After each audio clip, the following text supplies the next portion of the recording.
Sí, Sí, sí, se ve bien.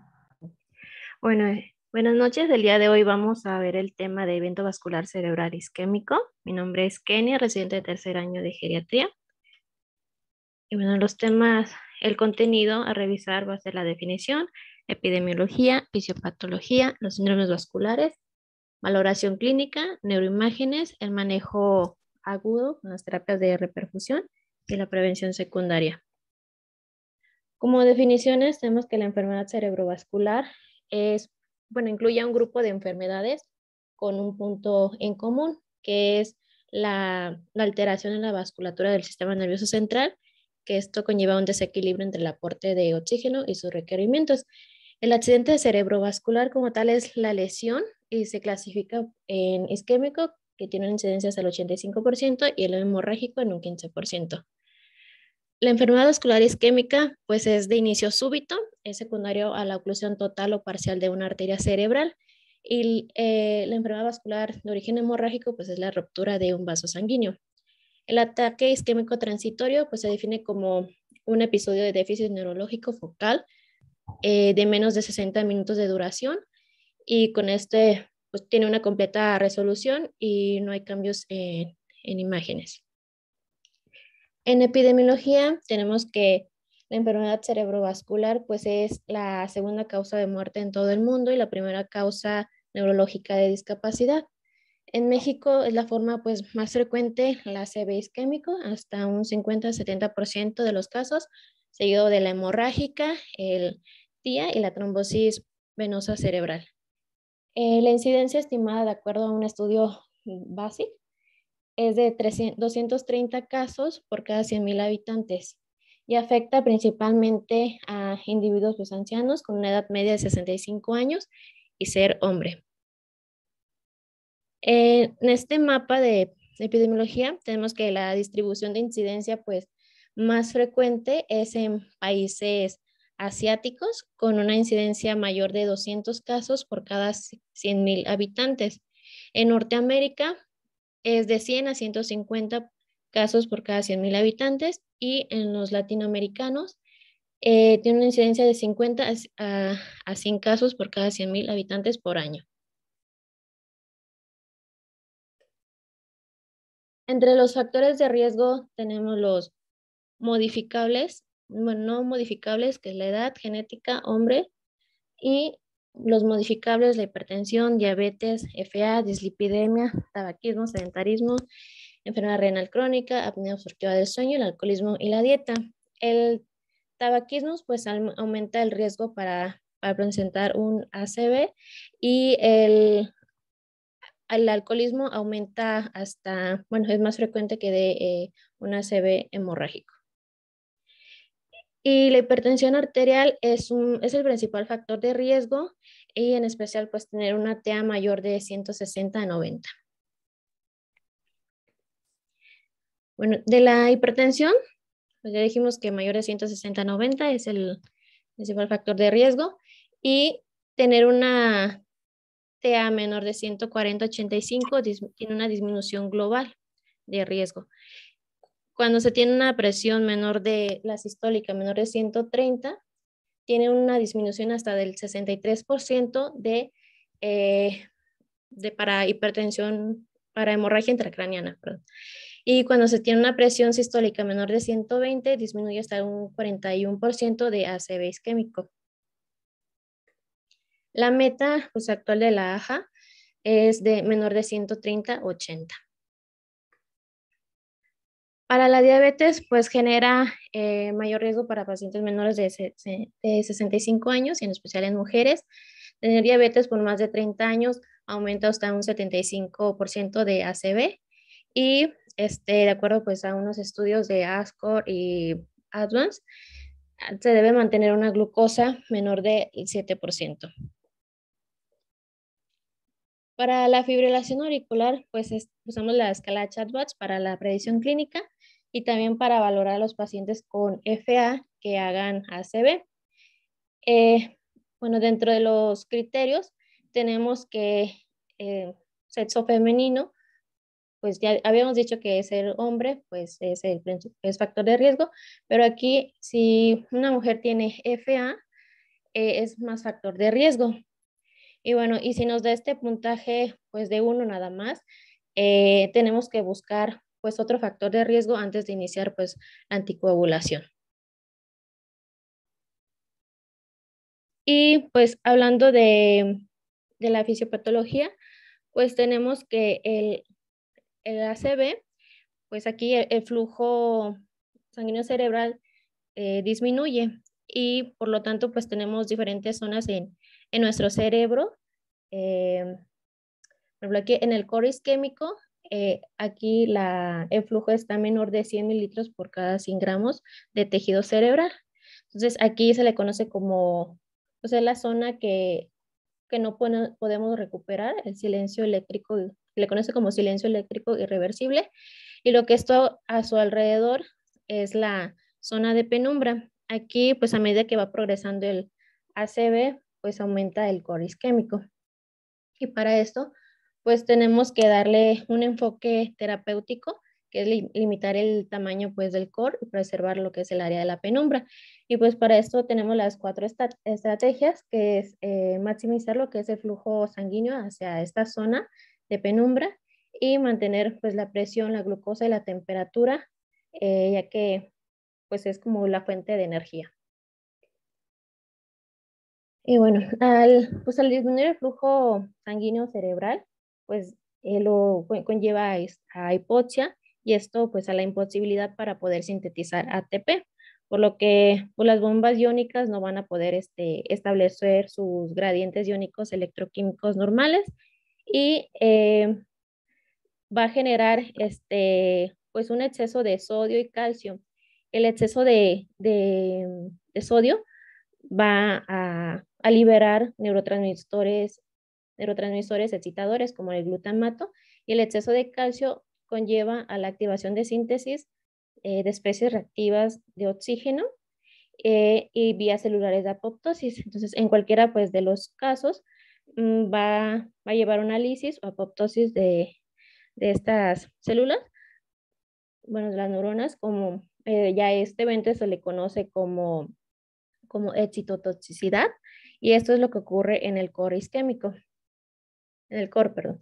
Y en la zona de penumbra hay un fenómeno que se le conoce como spreading depletion. La citotoxicidad pues empieza a viajar hacia esta zona de penumbra y empieza pues a activar a las demás neuronas de esta zona y lleva a que requieran pues mayor requerimientos de metabólicos y no, pues no tienen los suficientes nutrientes ni oxígeno para suplir estos. Entonces el cuerpo pues empieza a, pues, a expandirse. Bueno, dentro de las etiologías tenemos trastornos vasculares, cardíacos, hematológicos. Dentro de los vasculares tenemos la aterosclerosis, vasculitis, los cardíacos, la FA, miocardiopatías, endocarditis, y los trastornos hematológicos como estados de hipercoagulabilidad y la trombosis. Bueno, de los territorios vasculares tenemos que la circulación pues anterior eh, se deriva de las arterias carótidas internas y está formada principalmente por las arterias carótidas, por las arterias cerebrales anteriores y medias. Y en la circulación posterior se deriva pues de las arterias vertebrales y está formado principalmente por las arterias cerebelosas y las cerebrales posteriores. Aquí en este dibujo de colores tenemos que en la arteria cerebral anterior, pues esta irriga lo que es la cara mesial del encéfalo y pues, representa las áreas motoras y sensitivas de los miembros inferiores, también la área motora suplementaria y el cíngulo. En la arteria cerebral media, en amarillo, tenemos que irriga pues la mayor parte de la convexidad del cerebro, eh, también la corteza motora primaria y sensitiva, el área de Broca y el área de Wernicke. Y en la posterior, pues irriga lo que son pues, los lóbulos occipital y temporal y también lo que es la corteza visual primaria y la región calcarina.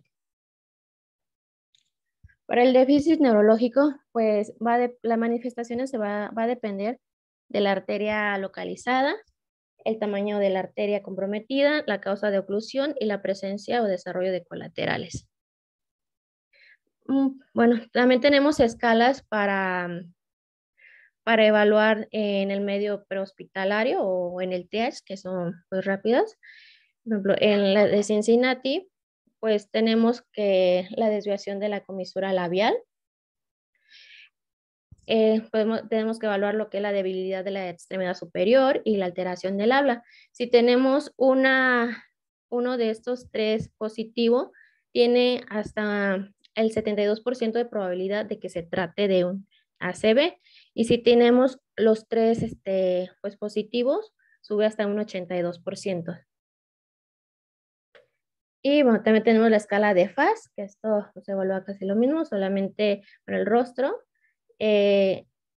las extremidades superiores y el habla. Y cuando ocurre esto, pues hay que llamar a emergencias. Bueno, de los signos precoces, casi el 60% de los estudios de imagen que se toman en las primeras horas, pues no se establece el ACV. Y para esto, pues tenemos los signos como el de la cuerda. Aquí, pues podemos ver una hiperdensidad que pues se relaciona con la oclusión de la arteria cerebral media. Puede ser, pues, como larguita, como si fuera una cuerda. Y también se puede manifestar como un puntito. Otro de los signos tenemos el borramiento de los surcos corticales. Aquí pues hay una pérdida de diferenciación de la sustancia gris y blanca. También hay, pues, bueno, están los borramientos de los surcos, como podemos ver de manera contralateral, y crea un efecto como de masa. Aquí, pues en la primera hora vemos el cambio de, pues, las densidades. Hasta después de 8 horas, pues ya vemos que el infarto, pues, se establece. Bueno, para los signos y pues síntomas, pues tenemos aquí esta tablita. Por ejemplo, el arteria cerebral media es el síndrome pues vascular más frecuente. Es la localización también más frecuente de embolias de origen cardíaco. Afecta pues hasta un 95% del lado del hemisferio izquierdo. Y bueno, aquí presenta pues paresia o sea, de la cara, del brazo, desviación de la mirada conjugada por alteración del área 8 de Brodmann. Y bueno, también tenemos como que la grafestesia, esterognosia y esta alteración del lenguaje, a base de Broca, de Wernicke o mixta. En la posterior, pues tenemos defectos visuales. Hay hemianopsia homónima contralateral y también alteración pues, de la memoria por lesión en el hipocampo. Y también puede haber alteración motora por isquemia del pedúnculo cerebral. Y bueno, tenemos hay otra tablita, esta, de Banford, o también se le conoce como Oxford, que aquí es una clasificación inglesa que pretende pues distinguir los diferentes síndromes de anterior, posterior o lacunar. En la primera tenemos el TACS o accidente cerebrovascular de circulación anterior total. Aquí es un accidente pues grande que afecta toda la cortical, afecta lo que son las arterias cerebrales media, la anterior, y deben de estar presente los siguientes para hacer el diagnóstico. Debe haber debilidad unilateral o déficit de sensorial de la cara o pierna, bueno, cara y pierna, hemiapnosia homónima y disfunción cerebral superior, como disfagia o trastornos visoespacial. Para el PAX que es la de la circulación anterior parcial. Esta pues es de forma menos grave que la anterior, que la TAC. Y aquí pues debe de estar presente al menos dos de los siguientes, que pues, la debilidad unilateral, hemiopnosia homónima y disfunción cerebral superior. Pero sin embargo, si tiene la disfunción cerebral superior solamente presente, ya se le conoce que es un PAX. El accidente vascular lacunar, aquí pues no hay pérdida de las funciones cerebrales superiores como la disfagia, pero se presenta lo que le conoce como trazo sensorial puro. O sea, hay entumecimiento, percepción inusual del dolor, la temperatura, la presión, el golpe motor puro, que es parecia en mi cuerpo, cara o brazo y pierna, déficit pues, sensorial-motor y hemiparesia táxica como temblores o debilidad. Entonces aquí pues debe estar presente solamente uno de esos criterios. Para la circulación posterior, aquí pues debe estar presente uno de los siguientes criterios, que es parálisis de los nervios craneales y o déficit motor o sensorial contralateral, déficit motor sensorial bilateral, trastorno del movimiento ocular conjugado. O sea, hay parálisis de la mirada horizontal. Hay disfunción cerebelosa como vértigo, nistagmus, ataxia y hemiapnosia homónima. Y bueno, para el abordaje inicial, pues como en cualquier otro paciente crítico, se debe iniciar con el ABC, estabilización de la vía aérea, respiración y circulación.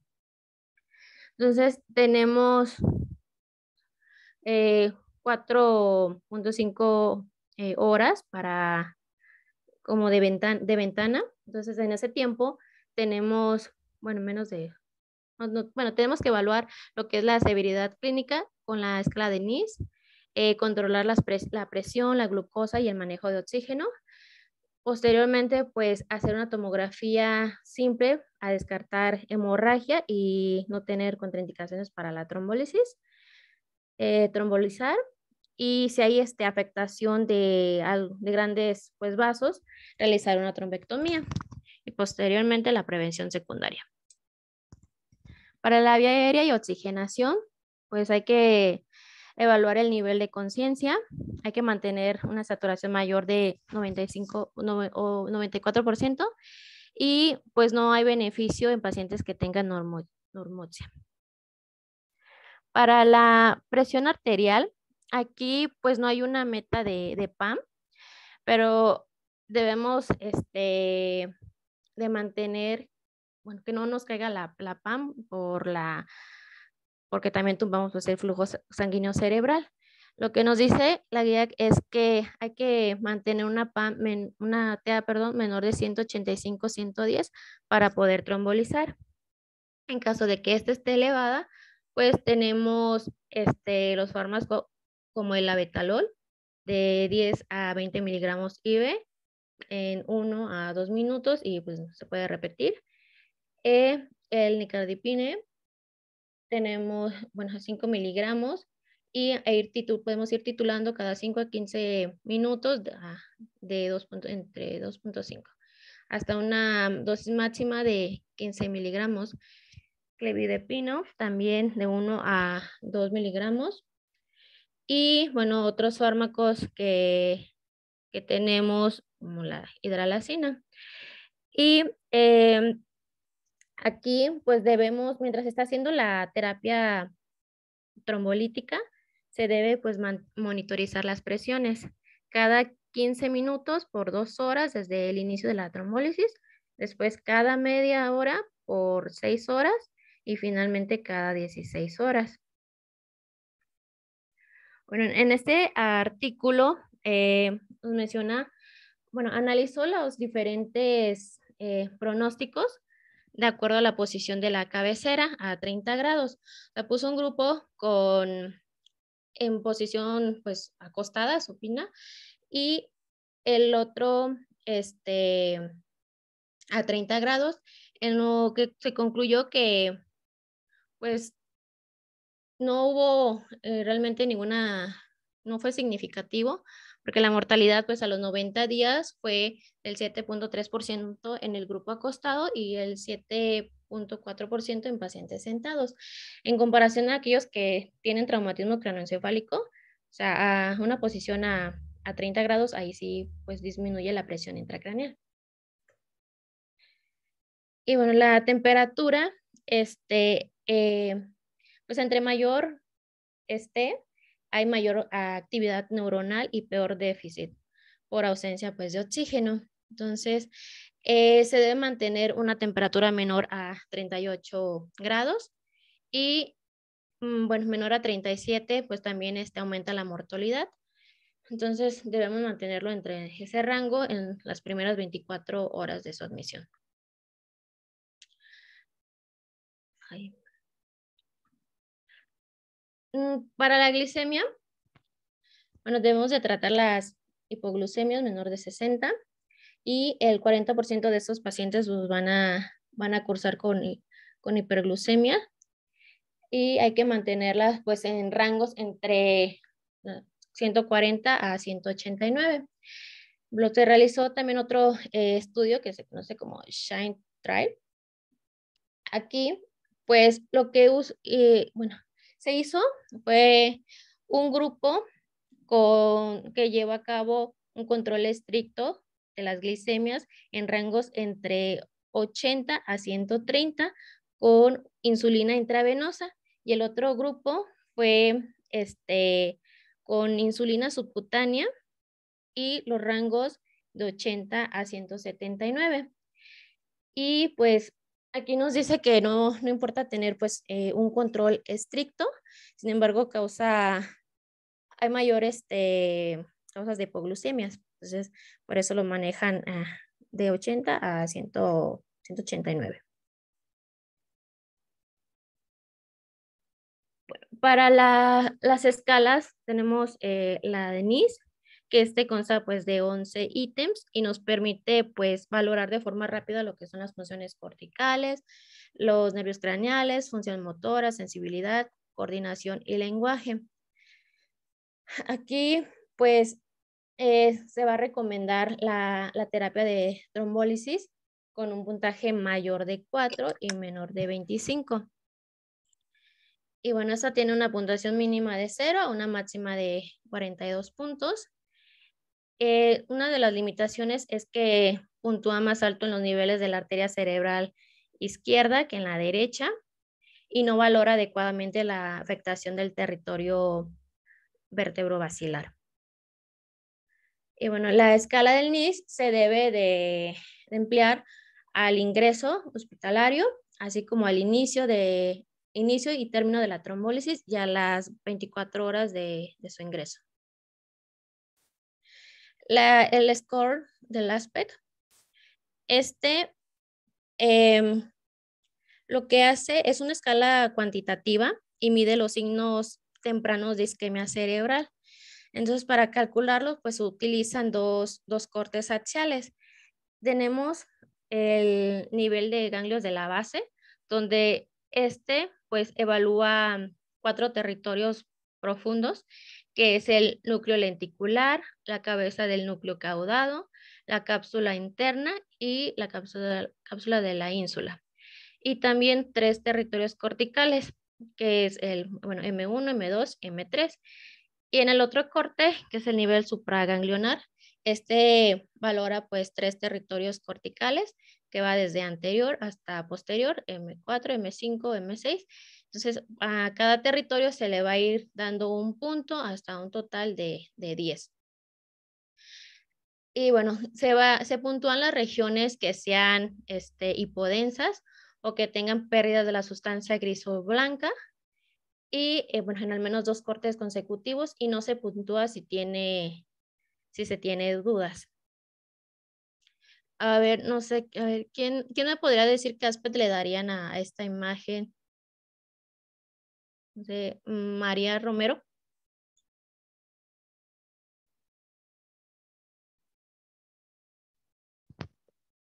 ¿O quién más? ¿Alguien? Osmar, Yair. Oli, ¿Qué aspecto pues, le darías? Oli. bueno, de ahí nada más, Bueno, aquí está. Bueno, se ve aquí ujú, como puntuadito, aquí en pues esta hacia región. ojo de buen cuero le daría un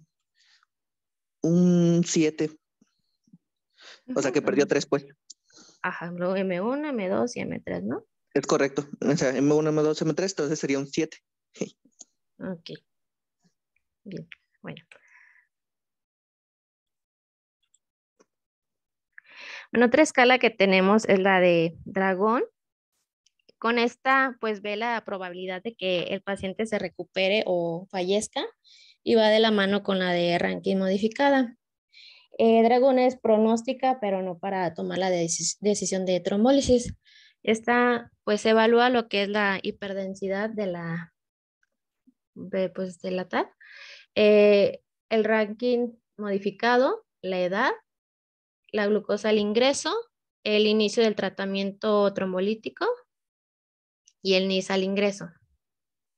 Y en el ranking, pues modificada, valora pues de forma global el grado de discapacidad física tras un ACV, que va pues de 0 a 6. 0 es sin síntomas y 6 ya pues es la peor de función.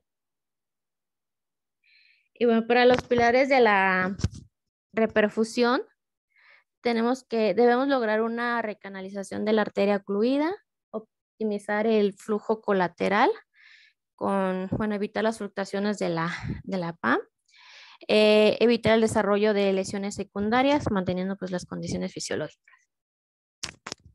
Y para las terapias de reperfusión, pues tenemos dos, que es la trombólisis química con la alteplasa y trombectomía mecánica endovascular. Pues ambas nos pueden provocar lesión, bueno, riesgo de transformación hemorrágica y edema cerebral.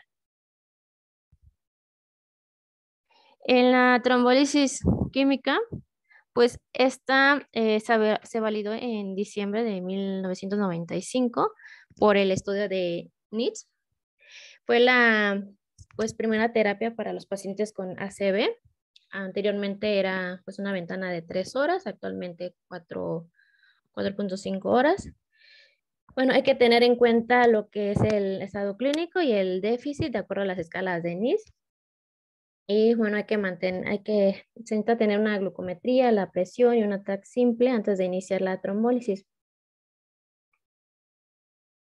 Y bueno, los criterios de las indicaciones y contraindicaciones de la trombólisis, tenemos las indicaciones que sería pues el diagnóstico de ACV, síntomas menores a 4.5 horas, tener mayor de 18 años y también se puede realizar la trombólisis si no se sabe el tiempo, pero de acuerdo a otros estudios pues imagenológicos como el FLAIR o el DWI.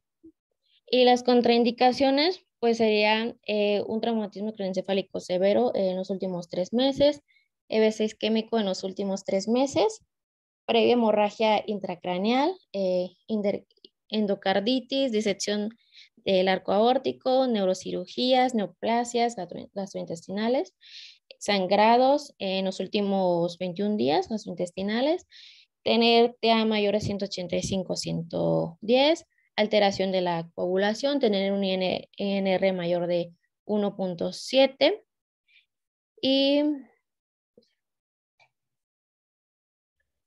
y para la trombólisis química, pues su principal objetivo es restaurar lo que es el flujo sanguíneo de las regiones del cerebro, pues que aún se encuentran isquémicas, pero que no están infartadas. Y el objetivo, pues a largo plazo, es mejorar el pronóstico del paciente para reducir, pues, la discapacidad y mortalidad. Entonces, tenemos el alteplasa, que se usa dosis de 0.9 miligramos por kilo, con dosis máxima de 90 miligramos, así pese 120. Y la primer bolo va a ser el 10% de esa dosis total en el primer minuto y el resto, que es el 90%, se va a pasar en 1 hora. Y durante el procedimiento se debe pues de monitorizar la TA, evitar punciones venosas, colocación de catéteres por al menos de 24 horas, no administrar anticoagulantes ni antiagregantes en las primeras 24 y repetir una tomografía de control o resonancia a las 24 horas. Para calcular las dosis, tenemos aquí un ejemplo de un paciente que pesa 70 kilos, se multiplica por 0.9 miligramos y bueno, la dosis que le tocaría son 63. El 10% de este le corresponde a 6.3 miligramos en el primer minuto y el resto, que son 56.7 en una hora y bueno, esto se deja con infusión continua. Bueno, si el paciente desarrolla cefalea, náuseas, vómitos, hipertensión o empeoramiento del neurológico, se debe de suspender la infusión y tomar un ATAC urgente. Se debe pues medir la presión arterial y hacer el examen neurológico pues cada 15 minutos durante la infusión y en las primeras 2 horas posterior a esta. Posteriormente cada 30 minutos en las siguientes 6 horas y cada hora dentro de las primeras 24 horas del tratamiento. Bueno, la hemorragia sintomática ocurre hasta en un 7% de la trombólisis.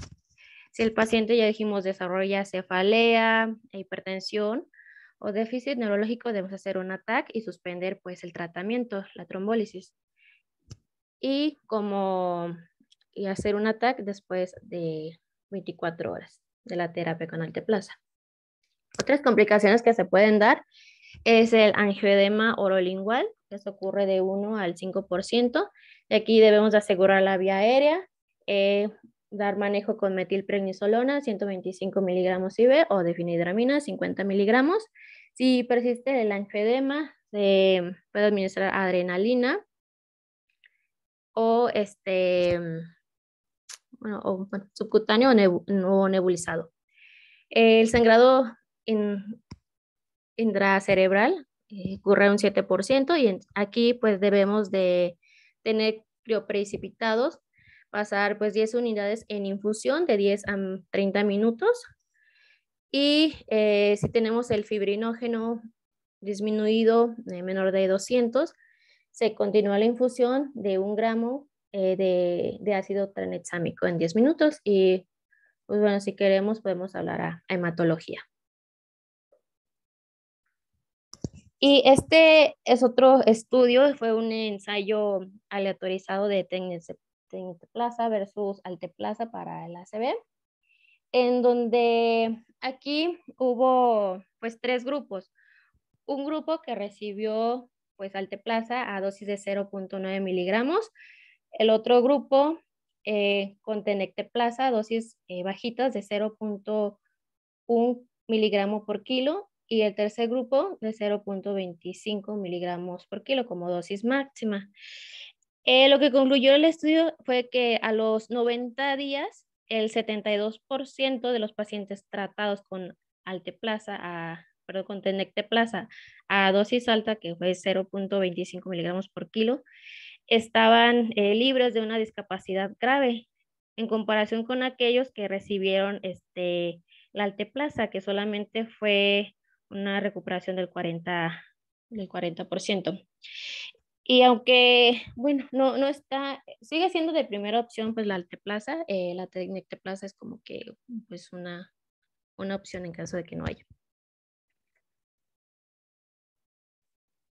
Y para la trombectomía mecánica, los criterios, pues, es tener una edad mayor de 18, tener una puntuación en la escala de NIS mayor de 6, el inicio de los síntomas hasta la punción de la ingle menor de 6 horas, tener un ranking funcional previo menor a 1 y un puntaje en el ASPET mayor de 6 puntos.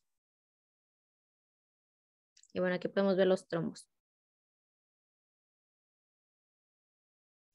Para bueno, ya como manejo médico y prevención secundaria, tenemos la enfermedad valvular con ACV.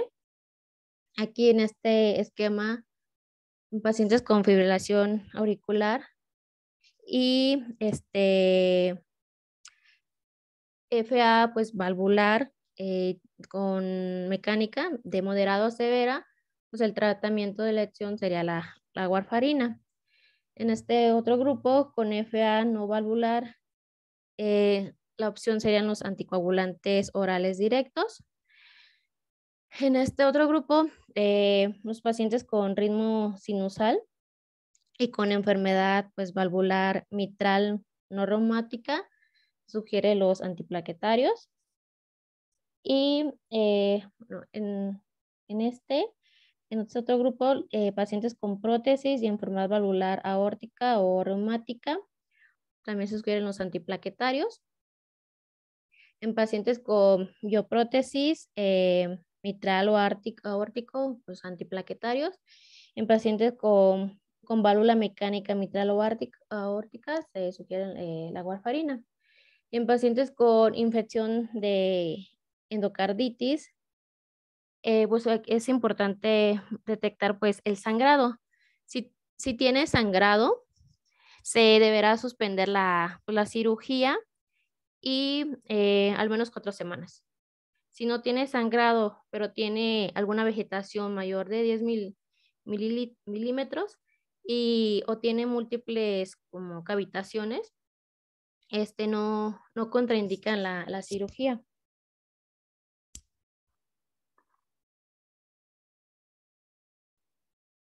Y bueno, también dentro del tratamiento, los antiplaquetarios se deben de iniciar en las primeras 24 a 48 horas de iniciado los síntomas o posterior a la trombosis hasta trombólisis, 24 horas. Las estatinas pues se deben iniciar con 80 miligramos al día dentro de las primeras a 48 horas después de la ACV. Y en la anticoagulación, pues no hay evidencia de que demuestre que se debe de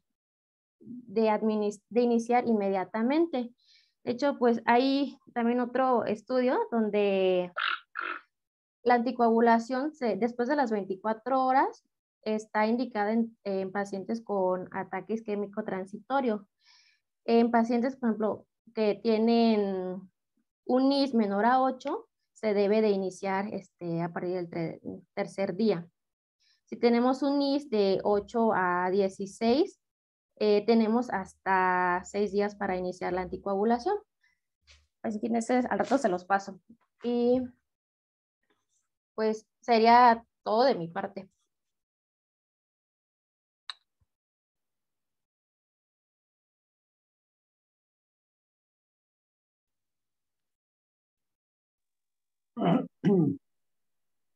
Bien, a ver, ¿qué quieren comentar o preguntar a la compañera?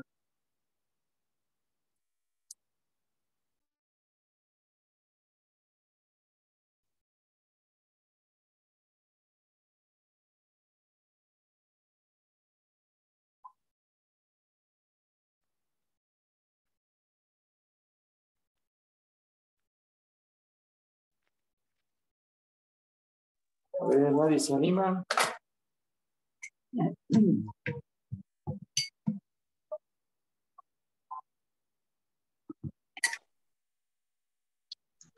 Nada más, sí tengo duda con respecto más que a la prevención secundaria, la prevención primaria y la edad. Si tienes como alguna de las recomendaciones que hay o limitantes que se ofrecen en las recomendaciones de prevención primaria de acuerdo a la edad. Por ejemplo, el uso de antiagregantes plaquetarios o la terapia a base de estatinas o incluso la terapia de reperfusión en pacientes mayores de 80 años.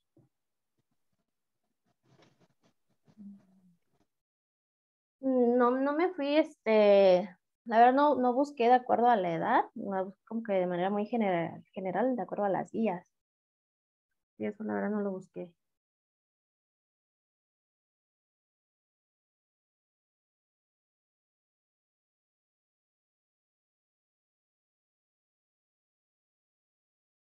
Bueno, de los datos o apuntes que tengo es que los pacientes que son mayores a 75 años como tratamiento de prevención primaria, no se recomienda el uso de estatinas, y en pacientes mayores de 80 años se debe de considerar, ¿no? Obviamente lo de la cuestión de la trombolisis, pues obviamente por el mayor riesgo que pueden presentar de hemorragias, es decir, mayor riesgo-beneficio.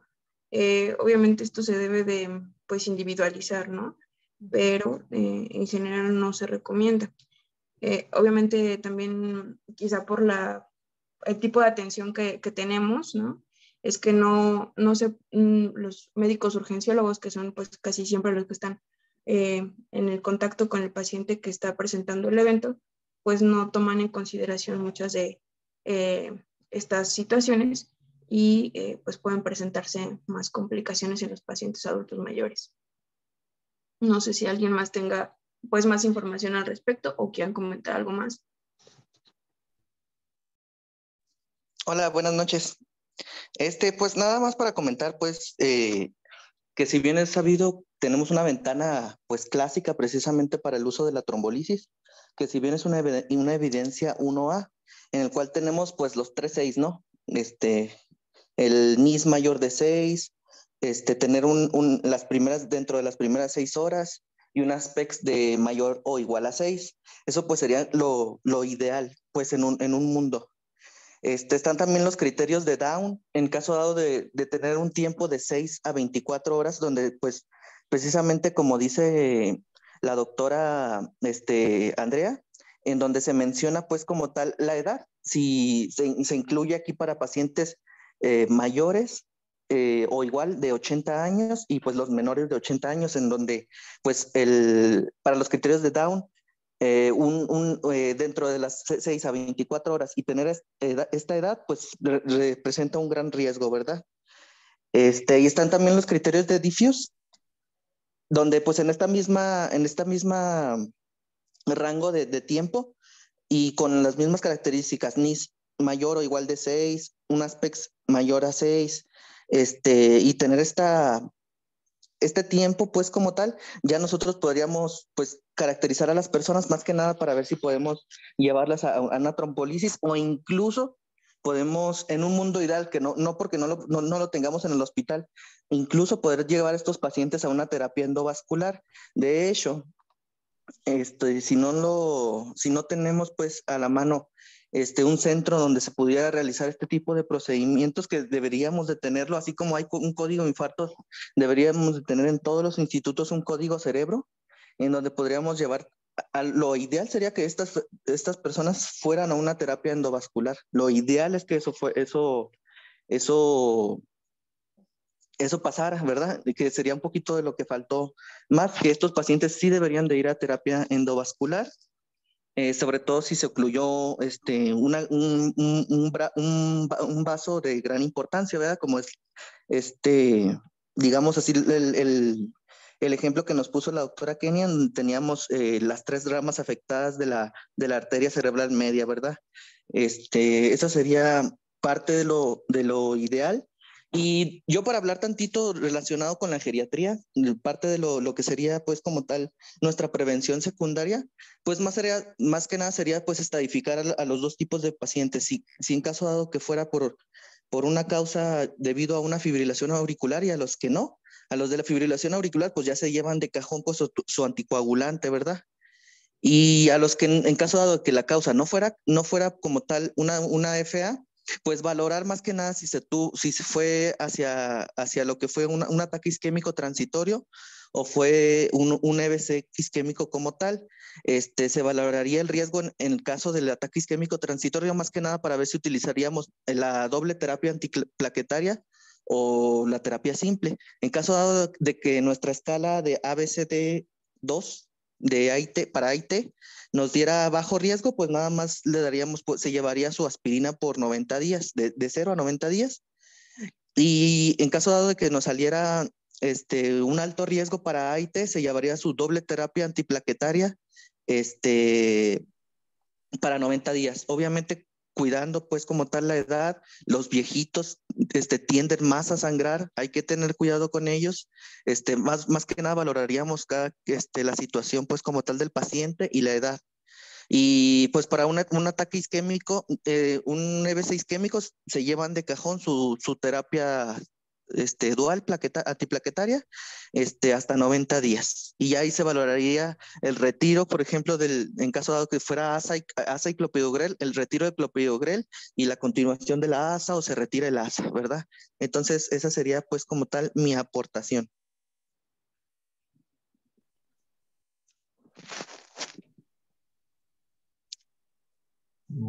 Como comentario a lo tuyo, Osmar, el código cerebro ya existe desde hace varios años y se había suspendido porque se empezaron a tener algunas complicaciones, pues no estaban bien estandarizados los protocolos y tuvimos algunas complicaciones, de las más importantes de las hemorragias y varias muertes. Se dejó pendiente, se volvió a retomar y tras acabo de mandar información que está otra vez actuando en el Centro Médico Siglo XXI con estos criterios. Sí, así es, doctor. Entonces, sí existe y pronto lo vamos a tener seguramente ahí nosotros. Ajá. A ver. Sí, ándale, es que más bien me refería a eso, que se debería de volver a retomar en todas las instituciones y así. Bueno, ¿alguien más? Yo nada más brevemente, un comentario. Bueno, con respecto a veces los manejos iniciales, muchas veces no nos toca y, bueno, algunos me critican de que yo estoy de acuerdo en rotar en urgencias, pero la realidad es que a veces muchos pacientes adultos mayores ingresan por deterioro neurológico y no se identifica realmente el deterioro neurológico, la causa adyacente, hasta que ingresan a piso. Entonces muchos ingresan con diagnóstico de EBC o deterioro neurológico y la realidad es que a veces no sabemos qué fue. En ocasiones pueden llegar a ser pacientes en delirium hipoactivo, donde a veces la valoración de una escala de Glasgow pues no es el único indicativo como para tomar decisiones en cuanto a manejo avanzado de vía aérea. Entonces ahí sí tendríamos que tener como nuestras consideraciones, sobre todo si hay un estado de deterioro cognitivo previo o basal. Entonces, sí es difícil en urgencias, cuando llegue el paciente y se avalanchan sobre el paciente, pues a intubarlo, porque pues a veces no se conoce el contexto de cómo se llegó a ese deterioro neurológico cuando realmente pues tiene pues ya un historial de varios días donde hay un abatimiento funcional agudo y a veces es relevante, a veces cuando nosotros estamos ahí, interrogamos a los familiares porque nos damos cuenta que realmente el deterioro agudo como tal pues no se dio en el contexto de un síndrome motor o algo evidente que nos señale un EBC, pero a veces sí se llega a presentar y es a veces el conflicto en el cual nosotros llegamos en urgencias, pero simplemente pues para tratar de reconocer y hacer una exploración física pues muy rigurosa para poder identificar si hay datos de focalización neurológica, porque sí nos llega a pasar. Entonces, para tomarlo en cuenta y pues ya el doctor lo comentó, ¿no? Solamente sí es complicado en el servicio de urgencias esto de diferenciar un EBC de otros, pues deterioro neurológico que puede ser por un delirio hipoactivo, pues bastante severo, ¿no? Entonces no sé qué experiencias hayan tenido por ahí, pero sí nos llega a pasar. ¿Qué piensa, doctor? ¿O cuál ha sido su estrategia? Sí, no, es que me preocupan algunos términos. ¿Qué pasó? No sé quién se le metió en el sonido. Es complicado de entrada, porque todo el paciente que no responda, en automático piensan que tiene un EBC y la diferencial es muy amplia, ¿verdad? Luego tenemos con frecuencia que el adulto mayor puede tener enfermedad de pequeño vaso con infartos lacunares y que no nos van a dar las manifestaciones floridas o tan manifiestas de una localización. Y entonces el urgenciólogo pues realmente ha tomado este término que a mí me cae muy mal, que es el deterioro neurológico, porque el deterioro neurológico no dice nada, es como decir fiebre o dolor abdominal, y a mí no me ayuda a poder tratar de identificar algo. Por eso, de lo que Kenia nos exponía, me parecía interesante el que pudiéramos discriminar si tiene un déficit motor, sensitivo, del habla, del movimiento, con temblor obviamente me refiero, o alguna otra que nos pudiera tratar de ubicar en dónde estamos. Pero si nosotros consideramos deterioro cognitivo solamente como los cambios en el estado de conciencia, pues no sé si ahí nos quedaríamos muy cortitos y siempre habrá que diferenciarlo con el delirium. Entonces, ¿qué hago? La verdad es que hago yo mi valoración. Si yo me confío a lo que está viendo el urgenciólogo, la verdad es que me voy a equivocar muchas veces. Sin duda que mejor un tuerto que está a un vidente de ambos ojos que no está. Entonces, bueno, debe de ayudar en algo, pero ustedes siempre lleguen con toda la apertura mental para tratar de hacer un buen diagnóstico diferencial. Fíjate que el problema principal que se tuvo cuando se arrancó por primera vez el código cerebro es que se empezaron a sangrar la mayoría, especialmente porque no sabían realizar el control adecuado de la TA antes de iniciar la trombolisis. A veces por querer llegar en ventana, le estaban zumbando el trombolítico con TAs todavía descontroladitas o apenas una que estaba llegando a meta y bolas otra vez volvían a sangrar. Entonces se eliminó, se quitó esto. De hecho, el doctor Chucho Montes, que por ahí lo van a ver ahora de coordinador de trauma, de osteosíntesis, él era el encargado de ese programa. Y él les puede platicar muchas aventuras que tuvimos en conjunto. Yo era jefe de terapia en ese entonces. Y sí fue, pues no fue lo que uno esperaba, ¿no? Esperemos que en esta ocasión funcione mucho mejor. Chucho Montes en ese entonces era el jefe de urgencia. ¿Quién, perdón? Chucho Montes, Jesús Montes. Está muy bien.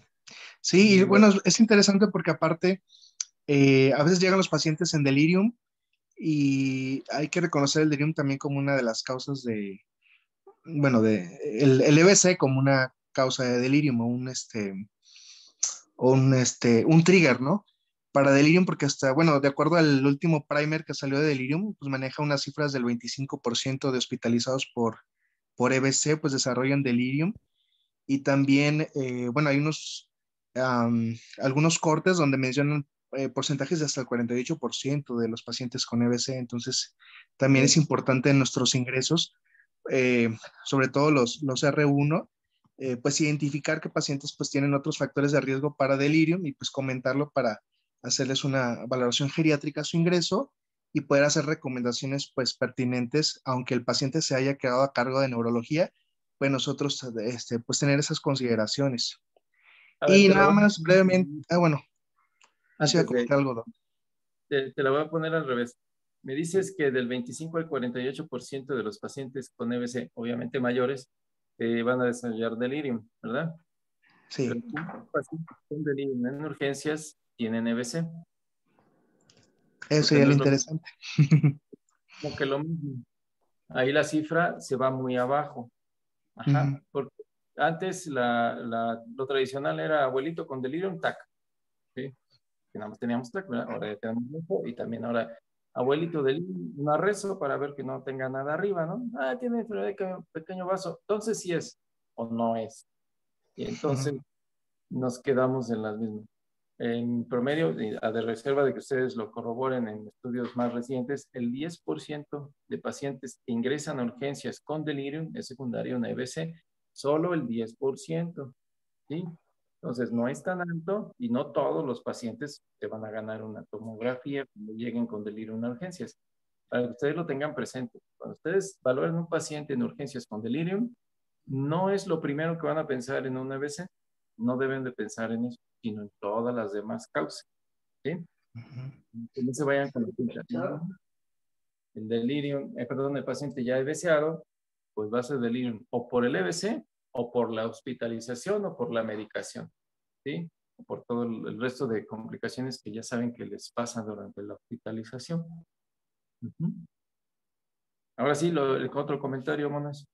Nada más para aterrizar, bueno, nuestros comentarios en cuanto a la evaluación geriátrica de un paciente con EBC, pues que esté encaminada pues también en hacer recomendaciones generales para prevención de delirium, prevención de complicaciones propias de la dismovilidad, porque pues muchos van a generar complicaciones como la infección del tracto urinario, neumonías, inclusive pues las neumonías aspirativas, ¿no? Que son frecuentes en pacientes con EBC.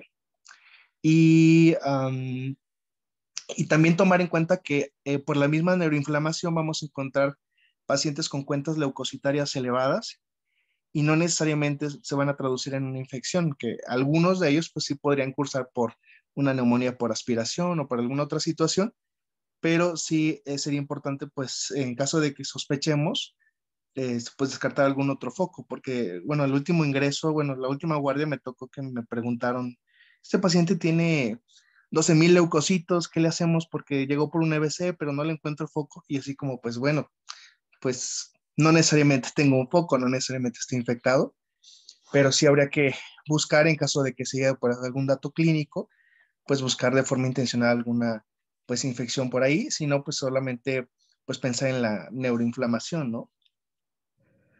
La verdad es que estuve buscando alguna cifra en específico que me hablara de a partir de qué cifra pensar en neuroinflamación propia del EBC agudo o pensar en alguna otra infección, pero pues la realidad es que yo creo que lo que va a mandar ahí es la clínica, ¿no?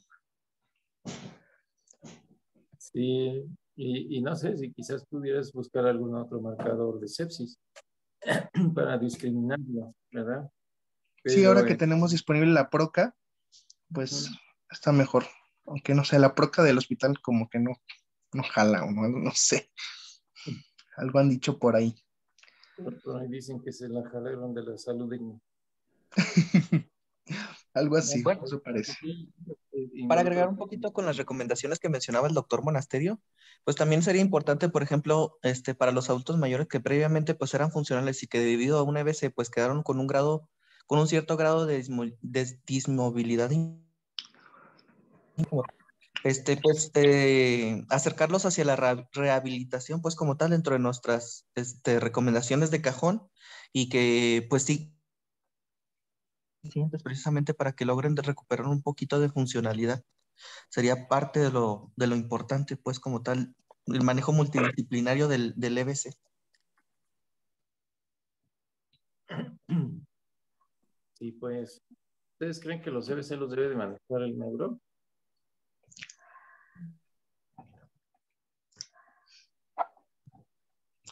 Yo siempre he pensado que están mejor en geriatría, la verdad. Realmente Pero sí, ¿no? bueno, no sé. La mayoría tienen multicomorbilidad o por farmacia o desarrollan algún síndrome geriátrico como delirio, inmovilidad, etcétera, ¿no? Y las consecuencias de ello. Realmente así debería de ser. Y el neuro debería de estar como un interconsultante. Si tuviese un síndrome puro, absoluto, neurológico, sin ninguna oposición, entonces sí. ¿No?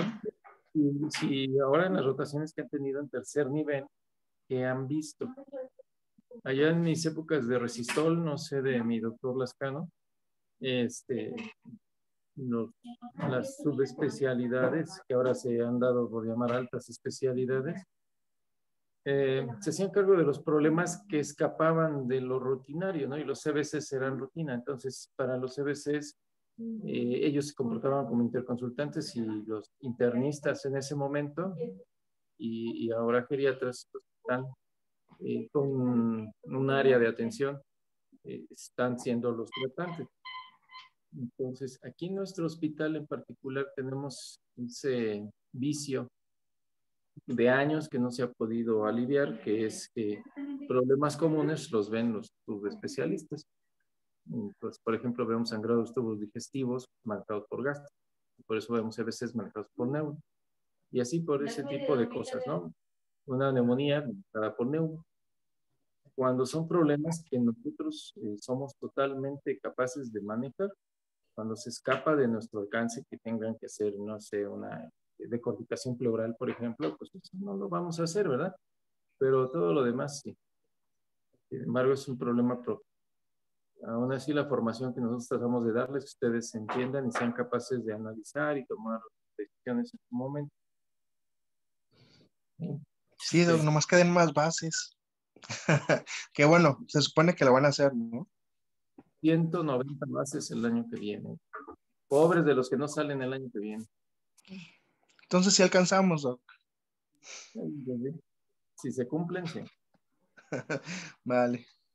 Muy bien. A ver, no sé si quieran comentar algo, Doc Lascano o por ahí el Cesarín.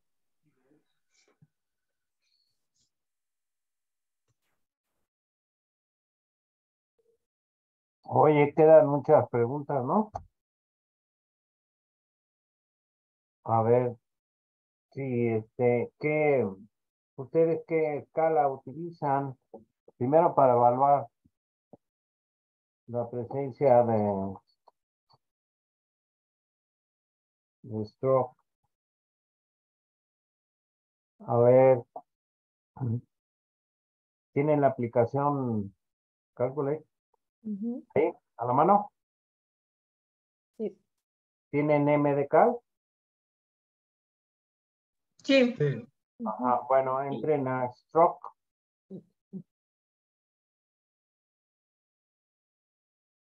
En una hay 48. ¿Ya la vieron? Sí, son 48. 48. Y en otra, en Calculate, hay, bueno, no dice cuántas, pero son como 15. Bien, entonces preguntarle a ver, ahí están, a Daniela o a Nesta, o no sé quién quiera contestar. ¿Cuál usas?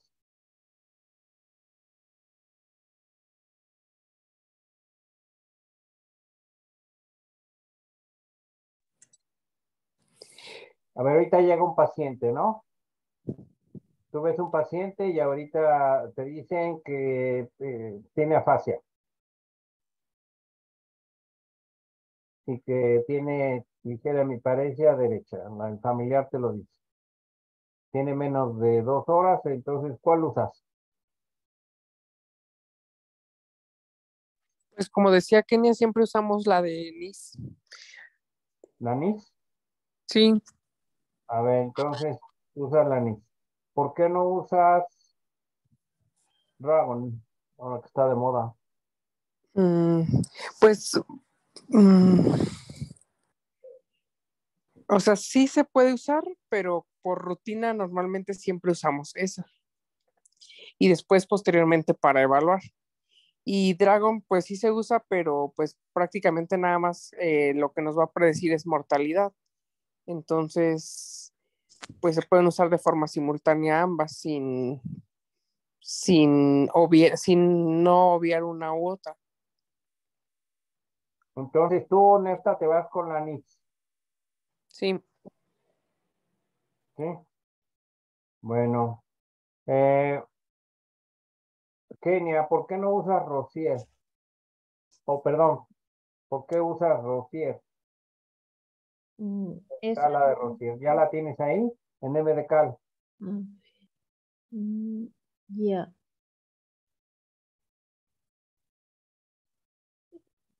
Pues no son las usuales, o sea, no, la verdad no la Reconocimiento conocí. Ajá, reconocí. de enfermedad vascular cerebral.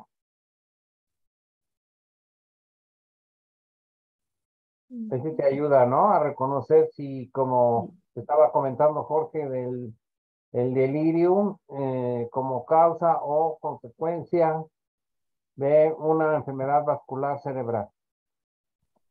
Pues es que, por ejemplo, podemos utilizar Cincinnati para diferenciar o como para el reconocimiento, igual Rosier, para diferenciar de que sea un EBC o alguna otra patología. Y el NIS nos habla un poco más de la severidad de los síntomas del paciente. Ok, entonces utilizas primero Rosier y después No, Cincinnati, Rosier. ¿Utilizas NIS?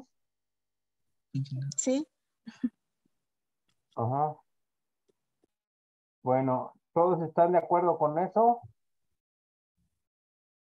¿O Sí. utilizan otras escalas? Vamos a ver la otra aplicación. La otra aplicación tiene la escala de la canadiense. ¿Por qué esa no, Andrea?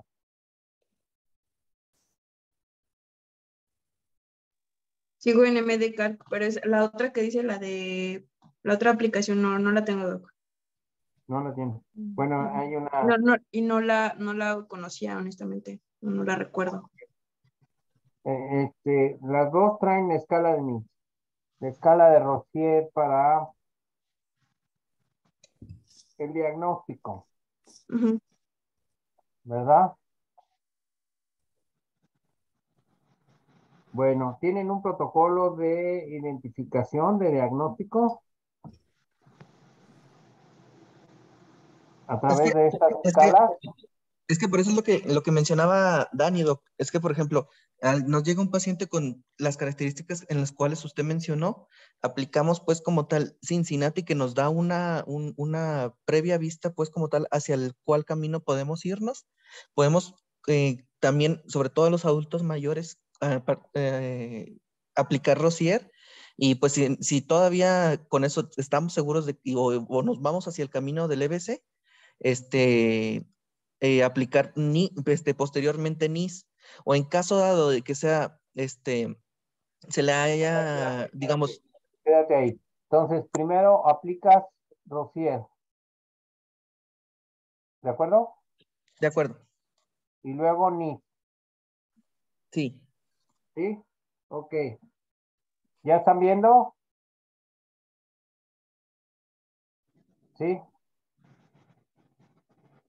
A ver, Betty, ¿ya estás viendo? Solo se ve la pantalla de No Kenia. veo, Doc. Kenia, Doc. Kenia, no se ve la suya, No Doc. tiene la aplicación. María, ¿tú estás viendo? Mari Romero. La aplicación que estamos viendo.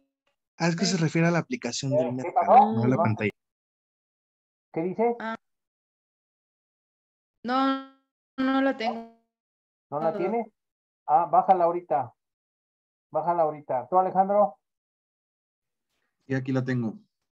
Ya la tienes. Entonces, tú puedes aplicar esas que estábamos hablando, que dijo Daniela, primero en voz femenina, luego en voz masculina. ¿Sí?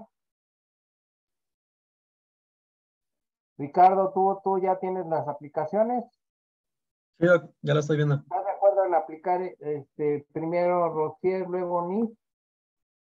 Sí, Doc, no conocía la escala Rosier, pero sí me parece una escala sencilla y que podemos aplicar antes o para diferenciarlo de otras Ok. entidades. Y ahí la tienes, ¿no? En la aplicación, entonces está Sí. fácil, ¿verdad? Está fácil, ¿sí? Bien. Si tú vas a trombolizarlo, quieres saber si tiene alguna contraindicación, puedes usar, como ustedes ven, ahí hay una escala que dice contraindicaciones para TPA. Si la pueden abrir, ¿ya la vieron? Está en MDCAL. Sí, doctor. Ajá. Edad Contraindicaciones. mayor de 18. El diagnóstico previo del déficit neurológico, el tiempo de instauración, si tiene hemorragia, si hay Sí, alguna clínica. contraindicaciones absolutas, ¿verdad? Ujú. Entonces, esas son herramientas que les ayudan, ¿no? Para el diagnóstico y para el pronóstico y para el tratamiento. Entonces, sí hay que conocerla. Sí vale la pena que ustedes como servicio quizá establezcan un protocolo que les ayude, César, ¿no? Para que establezcan un protocolo de actuación. Si no están en urgencias, cuando menos qué van a hacer en el piso, como decían allí, de la rehabilitación, prevención de las lesiones por presión, de las neumonías, en fin, ¿no? sea, las movilidades asociadas y todo esto. Y ese es, y la otra, que pudieran hacer protocolos, no sé qué tipo de protocolo pudieran hacer o les gustaría hacer. Por ejemplo, como dice Jorge, los pacientes que tienen, que están ya identificados con una enfermedad vascular cerebral, ¿cuántos de esos pacientes hacen delirium? O sea, que ya están bien identificados, están focalizados, tienen las escalas, en fin, tienen la tomografía. ¿Cuántos pacientes, como decía también Juan Carlos, hacen delirium? Y viceversa, ¿cuántos pacientes con delirium tienen enfermedad vascular cerebral y debutan como delirium, ¿no? Claro, identificar, si identificas focalización inicialmente en urgencias, pues es más fácil ya irse hacia el camino de la enfermedad vascular cerebral, ¿no? Pero ustedes tienen, Jorge, ¿tú sabes cuántos? Más o menos, ¿tú tienes una idea? ¿Tú has visto un estudio de prevalencia en relación a tu hospital con eso? ¿O a tu servicio? Pues locales no he visto. O sea, en general, o sea, los últimos, o sea, de literatura hablan de 25% de pacientes con EBC desarrollan delirio. Ok, Y entonces eso justifica, como acabas de decir, no he visto, eso justifica que pudieras hacerlo. Exacto. Como no hay, ¿sí o no? Sí, no hay. Justificación para el protocolo, no hay. No he visto. No ¿O hay. alguien ha visto? ¿Alguien ha visto? Pues háganlo. No sé si de los últimos años alguien haya hecho alguno de ellos. Pues hagan el protocolo, hagan el estudio, ¿no? Pues no es complicado. Pueden hacer, ¿no? Y sea, los expedientes, un estudio retrospectivo, en un año, si quieren, 2 años. Como ya hay muchos expedientes electrónicos, pues no estará muy complicado. Bueno, le toca a César, porque para que les hable de los protocolos que hacen allí en nutrición y Eh, también, aparte de lo que comentaron, hay una escala ahí rápida que también se utilizaba, que es una escala que es de rates, eh, que es una escala ahí rápida, más que nada, pues es una modificación de la escala de Nash, donde pues esto lo divide en parecía el lado derecho, parecía el lado izquierdo. La puntuación generalmente va de 0 a 9 puntos y arriba en este caso, o sea, a mayor puntuación, mayor gravedad del EBC. Entonces, es una escala que pues pudiéramos utilizarla incluso cuando nosotros como geriatras que vamos a domicilio, donde, bueno, por arriba en este caso de 5 puntos de esta escala, en teoría, pues es mayor también, mayor gravedad y el riesgo incluso de que la oclusión sea de un gran vaso, pues es mucho mayor. Entonces, es útil porque, pues, de alguna manera podemos detectar los pacientes a tiempos y alguno de ellos que queramos ahí trombolizarlo, pues lo podemos mandar, pues, de forma temprana, ¿no? Eh, pero bueno, pues es una escala que utilizamos. Todavía, bueno, es algo bueno porque pues se puede validar, ¿no? Sí está validada en otras partes, pero pues aquí en México todavía no está, estaban ni queriendo la validar, al igual que algunas otras escalas geriátricas, pero realmente en la población mexicana sobre todo, ¿no? Pero pues sería también pues un buen punto, ¿no? Para pues tratar de aplicar esta escala, nosotros que tenemos ahí pues, varios pacientes en el seguro, ¿no? y de alguna manera pues poder hacer un protocolo, ¿no? Y lo que comentaba también el doctor Márquez, bueno, de si le tocan a nosotros como geriatras o a los neurólogos los CBC, pues realmente, pues sí, yo creo que nosotros a lo mejor como geriatras los atendemos mejor, ¿no? A los CBC, bueno, pues sobre todo pacientes pues ya adultos mayores, ¿no? Y siempre pues que tengamos ahí pues la duda también en algún paciente como todo, ¿no? Que nos llega por delirium, como ahorita comentan, que no es la causa más frecuente lo del EBC, pero pues sobre todo aquellos pacientes que pues ya les buscamos por una infección y que no les encontramos, que no encontramos pues alguna otra causa, yo creo que sí en ellos es útil pedirles una tomografía de entrada, porque de hecho en varios pacientes cuando pues llegan por delirium, que le buscamos de una cosa a otra y que el paciente persista, pues sí está asociado a que muchos de ellos pues están neveciados, ¿no?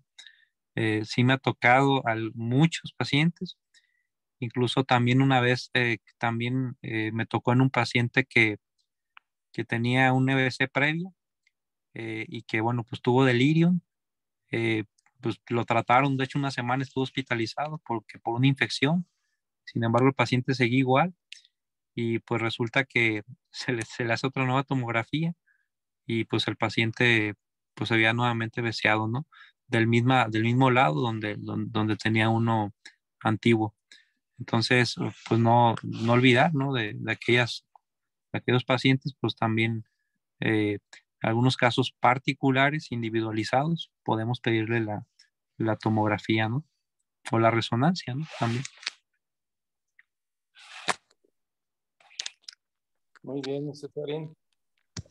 Allá en mis años de residente y en los primeros cuando yo salí, varios de mis compañeros, cuando menos yo recuerdo 2 trabajos sobre EBC y delirium, y por eso las cifras que les manejo, y por eso les decía, habrá que corroborar si hay o no estudios más recientes o más amplios que nos hablen sobre la incidencia real de estas 2 situaciones. Ajá. No son cifras que yo me haya inventado, realmente ahí se documentaron.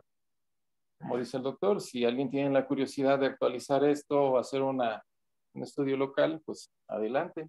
Realmente no les costará tanto trabajo, aunque hay que meterse en las evidencias para verificar si hay o no hay trabajos similares, porque obviamente los de urgencia se han metido mucho con el adulto mayor y la presencia de delirium en diferentes formas, para que no se repitan trabajos, sino más que se documenten. Quizás lo que pasa es que no los estamos viendo. ¿Ya? Bueno, pues listo. Muchas gracias. Nos vemos. Gracias. Gracias. Adiós, gracias.